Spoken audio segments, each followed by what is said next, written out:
정부가 원전을 더 짓겠다고 발표했죠. 이걸 듣고 대부분의 사람들은 이제 친원전으로 가는구나 생각하실 겁니다. 그런데요, 만약 이 모든 계획이 사실은 원자력이 아니라 재생에너지를 위한 거대한 밑그림이었다면 어떨까요? 오늘 그 헤드라인 뒤에 숨겨진 진짜 이야기를 한번 파헤쳐 보겠습니다. 네, 당연한 반응입니다. 원전을 더 짓겠다는데 그럼 당연히 원자력 중심으로 정책이 바뀌는 거라고 생각하기 쉽죠. 겉으로 보기엔 딱 그렇습니다. 자, 그런데 말이죠. 여기서 아주 중요한 반전이 있습니다. 이 이야기의 진짜 주인공은요, 원자력이 아닙니다.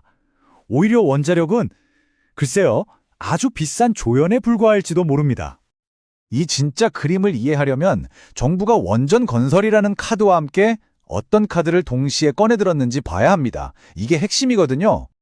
정부 계획을 보면 두 가지가 딱 붙어 있습니다.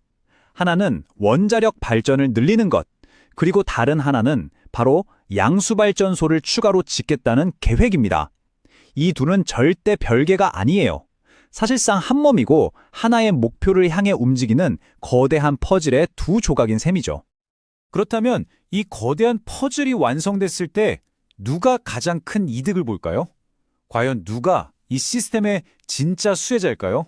그건 우리가 생각하는 것과 전혀 다른 곳에 있을 수 있습니다. 이 모든 복잡한 계획이 풀려고 하는 단 하나의 문제가 있습니다. 바로 재생에너지의 치명적인 약점이죠. 아시잖아요. 해가 떠야 바람이 불어야만 전기를 만들 수 있다는 거. 이 고질적인 불안정성 말입니다. 바로 이겁니다. 이게 핵심이에요. 수십조가 들어갈 이 거대한 원전과 양수발전소 계획의 진짜 목표는 정말 역설적이게도 기존의 재생에너지 시스템이 무너지지 않도록 그 불안정성을 해결해 주려는 겁니다. 그럼 이걸 어떻게 하느냐? 한마디로 국가가 세금으로 거대한 배터리 시스템을 만들어주는 겁니다. 원자력과 수력이 어떻게 만나서 이게 가능해지는지 한번 보시죠. 작동 방식은 아주 간단합니다. 1단계, 원자력 발전소는 24시간 내내 쉬지 않고 전기를 만들죠. 특히 밤에는 전기가 남아돕니다. 2단계, 이 남아도는 전기로 양수발전소 아래쪽 물을 저 위쪽 댐으로 퍼올립니다. 이게 바로 에너지를 저장하는 거죠. 거대한 물 배터리를 충전하는 겁니다. 그리고 마지막 3단계, 해가 지고 바람이 멈춰서 태양광 풍력 발전이 멈추면 그때 저장해뒀던 물을 아래로 쏟아내면서 터빈을 돌려 전기를 생산하는 겁니다. 재생에너지의 빈틈을 완벽하게 메워주는 거죠. 자, 이제 그림이 보이시나요? 이 구조에서 원자력은 우리 집에 직접 전기를 보내는 주력 선수가 아닙니다. 그저 날씨에 따라 변덕을 부리는 재생에너지라는 주인공을 위해 뒤에서 묵묵히 거대한 보조 배터리를 충전해주는 역할에 불과한 겁니다. 자, 그럼 이제 가장 중요한 질문으로 넘어가 보죠. 이 모든 걸 하는데 들어가는 어마어마한 돈, 그 돈은 대체 어디서 나와서 최종적으로 누구의 주머니를 채우게 될까요? 이제부터 돈의 흐름을 따라가 보겠습니다. 이 기가 막힌 구조에서 진짜 이익을 보는 건 과연 누구일까요? 이 기술적인 계획이라는 가면 뒤에 숨어 있는 아주 적나라한 경제적 실체를 들여다볼 시간입니다. 돈의 흐름은 너무나도 명확합니다. 한쪽에는 국가, 즉 우리 국민이 있습니다. 우리는 막대한 세금을 내서 천문학적인 건설 비용과 온갖 위험 부담이 따르는 원전과 양수발전소를 짓습니다.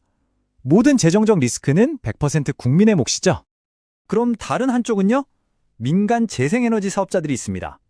이들은 자기들의 가장 큰 골칫거리, 이 불안정성이라는 문제를 국가가 세금으로 해결해 주니까 아무런 걱정 없이 친환경이라는 딱지를 붙인 전기를 팔아서 안정적으로 수익을 독점하게 됩니다. 바로 이게 이 구조의 핵심입니다. 모든 리스크는 국가가, 즉 국민이 떠안습니다. 그런데 거기서 나오는 수익은 고스란히 민간 재생에너지 사업자들에게 집중됩니다. 이걸 뭐라고 부르죠? 전형적인 이익의 사유화, 위험의 사회화 구조입니다. 결국 이 정책은 친원전이라는 이름표를 달고 있지만 그 본질을 들여다보면 기존의 재생에너지 중심 정책을 어떻게든 유지하기 위해 만들어낸 아주 교묘하고 비싼 우회로에 불과하다는 겁니다. 그래서 우리가 마지막으로 던져야 할 질문은 바로 이것입니다. 이 거대한 에너지 전환에 들어가는 비용, 그리고 거기서 나오는 달콤한 과실은 과연 누구의 몫이 되어야 합니까? 우리가 왜 헤드라인 너머의 진짜 구조를 봐야 하는지 바로 여기에 그 이유가 있습니다.